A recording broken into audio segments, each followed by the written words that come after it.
आप लोगों को भगवान श्री कृष्ण जी की भगवद गीता से वर्सेस निकाल लो। ये मत सोचना कि मैं अपनी तरफ से बोल रहा हूँ, ये सब मैंने लगा रखे हैं। और इस जो मैं आज बोलने वाला हूँ उसमें आप लोगों में सुधार आएगा, आपके घर में शांति आएगी, आपके घर में तरक्की होगी, आपके बच्चे बहुत फ्लरिश होंगे, आपके बच्चों में सहानुभूति होगी, समझ होगी, ज्ञान होगा, और इस दुनिया में सबसे हाई लेवल पर उनकी एजुकेशन होगी, भौतिक लाइफ भी अच्छी होगी, और आपकी आध्यात्मिक लाइफ वैकुंठ का जाने का रास्ता हम आपको बता रहे हैं। ये है असली वैकुंठ का रास्ता। और बाकी सब बकवास कर रहे हैं, इधर उधर की बातें करते हैं, सोच के करते हैं। ये मतलब ये कीले वहाँ डाल दो, ये चने वहाँ पर पेड़ के साइड पर डाल दो, इन सबों से कुछ नहीं होने वाला। आपको मैं बता रहा हूँ, ये रिचुअलिस्टिक है। भगवान श्री कृष्ण अपने प्रिय अर्जुन भाई को क्या बोलते हैं, इसको सुनिए। वो कहते हैं जैसे शरीर में रहने वाली आत्मा लगातार बचपन से जवानी और फिर बुढ़ापे से गुजरती है, वैसे मृत्यु के समय आत्मा दूसरे शरीर में चली जाती है। ये भगवान श्री कृष्ण बोल रहे हैं। एक समझदार व्यक्ति ऐसे बदलाव से विचलित नहीं होता। ये भगवद गीता चैप्टर 2 वर्स 13 में लिखा है, हमने नहीं बोला, ये आप देख ही सकते हैं। एज दिस इम्बॉल्ड सोल, ये भगवान श्री कृष्ण अर्जुन भाई को बोल रहे हैं। धर्म क्षेत्र कुरुक्षेत्र के मैदान में passes in this body from boyhood to youth to old age, and souls similarly passes to into another body. ये आपको बताया, इसको आपको समझना पड़ेगा, क्योंकि ये आत्मा और शरीर का संबंध समझिए। आत्मा का ना जला सकते हो, ना उसको भिगो सकते हो, ना उसको काट सकते हो, उसकी कॉन्स्टिट्यूशन पोजीशन सेम रहती है। आत्मा का ना जन्म है ना मरण है। हाँ, शरीर का जन्म है, शरीर जन्म लेती है, आत्मा का निवास है, और इसको आपको समझना पड़ेगा। मृत्यु के बाद इस शरीर जल के राख हो जाता है, आपको भी मालूम। तो आप शरीर के चक्रों में जो पड़े हुए हैं और अपनी आत्मा जो जिसमें चेतना होती है उसको गलत रास्ते में ले जाओगे तो नरक का रास्ता होता है। इसको समझिए।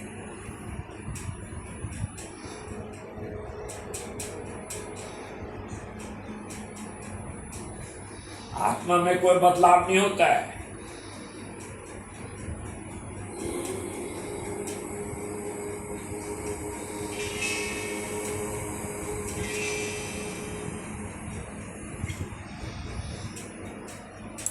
और उसमें अगले जन्म में दूसरा शरीर मिलना निश्चित है, चाहे वह भौतिक हो या आध्यात्मिक। अब यह आध्यात्मिक शरीर को मिलता है। इसमें आपने सुना होगा कि हमें मुक्ति चाहिए, लिबरेशन चाहिए, हमें लिबरेट करना है आत्मा को। मुक्ति के लिए रोज प्रार्थना करते हैं। अब मुक्ति करने के लिए आप मतलब गलत रास्ते में जाएंगे तो आपको मुक्ति नहीं मिल सकती, क्योंकि आपकी चेतना गलत रास्ते में पहुंच गई है। और कितने जीव है, 84 लाख जूनी है, कुत्ता भी है उसमें जूनी, और सांप भी जूनी है, भेड़िया भी जूनी है, लकड़बग्गा भी जूनी है। आप उस जूनियों को देखिए, कुत्ता भी है, वो भी भागता है, खाता है, वो भी बच्चे पैदा करते हैं। तो आप ये सोचिए, वो 9 दरवाजे उनमें भी है और तुम्हारे भी 9 दरवाजे हैं। इसको समझिए। आपके 2 आँख है, 2 कान है, 2 नाक है, मुंह है, नीचे के 2 दरवाजे हैं। ऐसे 9 दरवाजे आपके हैं या नहीं? ऐसे कुत्ते के हैं या नहीं? सांड के हैं या नहीं? घोड़े के हैं या नहीं? हर जानवर के आप देख रहे 9 दरवाजे। वो भी चलता है, वो भी खाता है, वो भी भागता है, वो भी रोता है। अब अनुवाद हम दूसरे में आ रहे हैं। भगवद गीता में आपको भगवान श्री कृष्ण क्या बोल रहे हैं? वो कह रहे हैं कि मैं पिता हूँ। आप मतलब इसको समझिए। और लोग मतलब जो है भगवान जी को एक महापुरुषी समझ के बकवास करते रहते हैं, लेकिन श्री कृष्ण भगवान ही ने बोला है, मैं इस ब्रह्मांड का पिता, माता, आधार और दादा हूँ। ये भगवान श्री कृष्ण बोल, मैं ही जानने योग्य वस्तु पवित्र करने वाला हूँ और ओम अक्षर हूँ। ओम बोल रहा है भगवान जी। अभी जो आप सुन रहे आवाज़, ये थोड़ी आवाज़ के पास में ले आओ। ओम का मतलब है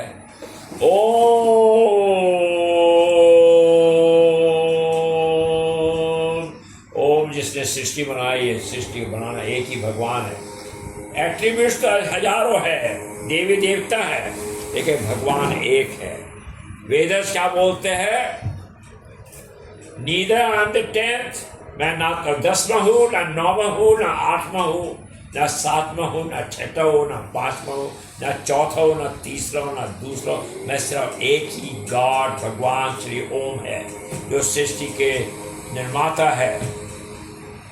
और उसके एट्रीब्यूट्स है, जैसे प्रेसिडेंट है, अमेरिका का प्रेसिडेंट के संग उसके सेक्रेटरी ऑफ स्टेट है, या इंडिया के प्रेसिडेंट यहाँ पर देखिए मिनिस्टर ऑफ एग्रीकल्चर है, मिनिस्टर ऑफ फाइनेंस है, मिनिस्टर ऑफ डिफेंस है, ऐसे उनके सेक्रेटरी, ये सब एट्रीब्यूट्स है। लक्ष्मी माता है, काली माता है, दुर्गा माता है, सब पावरफुल है, लेकिन भगवान जो है वो उस जड़ है।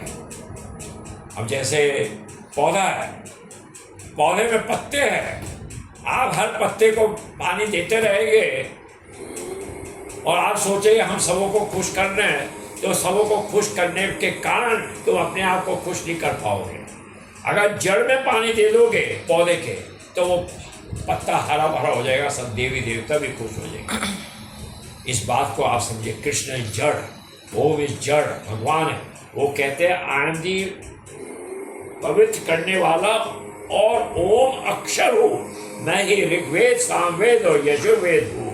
भगवान श्री कृष्ण जी अध्याय 9 में वर्ष 17 में बोल रहे हैं। ये देखिए भाई लोगों, मैं झूठ नहीं बोल रहा, ये लिखा हुआ देखो, ये देखिए, ये देखिए, ये देख लीजिए, मैं नहीं बोल रहा, ये कृष्ण भगवान ने बोला है, तो समझ लीजिए, बेवकूफ मत बनो।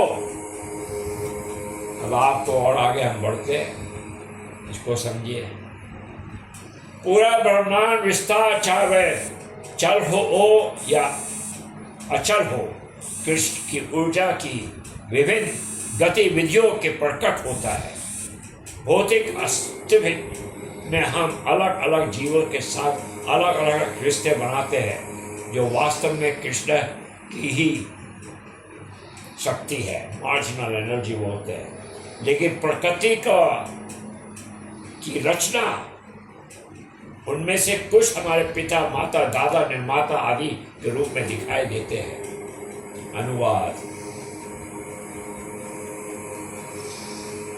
ये हमने आपको चैप्टर 16 में, जिसके कारण लोग गिर रहे हैं इंसानियत से, इस बात को आपको समझिए। और हमने अभी भगवान श्री कृष्ण जी के बारे में बताया। अब दूसरा वीडियो बनाइए आप।